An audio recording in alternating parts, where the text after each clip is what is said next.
Carter Hart continued his testimony. This is part 3 of my day 27 recap of the 2018 Team Canada SA trial. Make sure you follow so you don't miss anything as the trial begins to wrap up over the next couple weeks, and all events discussed in this video are still alleged at this time. McLeod's lawyer asked Hart about what he remembered from the night of the alleged assaults, and then he also asked about Hart's memory gaps because he was drinking. Hart testified that he didn't remember the chicken wings and mozzarella sticks that were in room 209, or Taylor Rash or Boris Kachuk being in the room.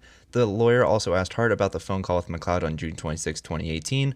Hart then said that he called McLeod to figure out if it was a Hockey Canada or a police investigation. McLeod told him that it was EM's mother had called the police, despite EM not wanting her to do that, and it was a very brief phone call. He said that there was no discussion about what had happened in the room or what anyone did there. Alex Fermenton's lawyer then started questioning Hart. She asked Hart about how well he knew Fermenton and what type of guy that he is. She suggested, quote, Alex was a good teammate. He was thought of as a very positive person who came with a good attitude, who worked hard. She also said that he was a, quote, rule follower, and Hart agreed with those statements. Hart then said, quote, he was a young guy on the team. He also agrees with the lawyer that Fermenton is, quote, a little bit shy. Hart was also asked about the night before the evening at Jack's bar. Some players were out that night. They'd been drinking, got takeout food, and went back to someone else's room to eat. The lawyer then asked Hart about Fermenton having sex with EM in the bathroom. Hart says that he remembers the woman getting up on her own, Fermenton approaching her, and her holding his hand while they walked to the bathroom. She was in front of Fermenton, and he was following behind.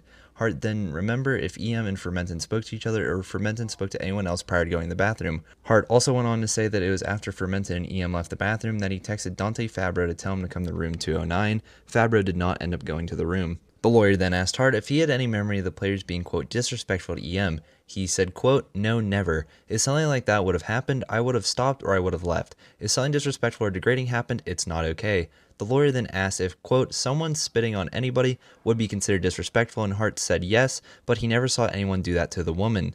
The lawyer then asked, quote, if you had seen something like that, then what would have been your response? Hart said, quote, I would say don't do that or stop. I would have just left. The lawyer then asked Hart if it would have been disrespectful if the players were bullying EM or laughing at her, and he replied, quote, that would be. The lawyer then asked if Hart saw, quote, any spitting or any degrading behavior, and he said, quote, I never saw anything like that. Dubé's lawyer then started questioning Hart. Hart agreed with the lawyer that Dubé was one of the last guys in the hotel room, and he was one of the first ones to leave. The lawyer then asked Hart how much time passed between him walking into the room and getting oral, but Hart said he didn't know. The lawyer then suggested that it was between 15 or 20 minutes, but Hart then said again that he didn't know. Hart did say that EM's mannerisms were consistent with her words, and she was, quote, giggling and smiling. He also agreed with the statement that she was moving her body, quote, in a sexual manner.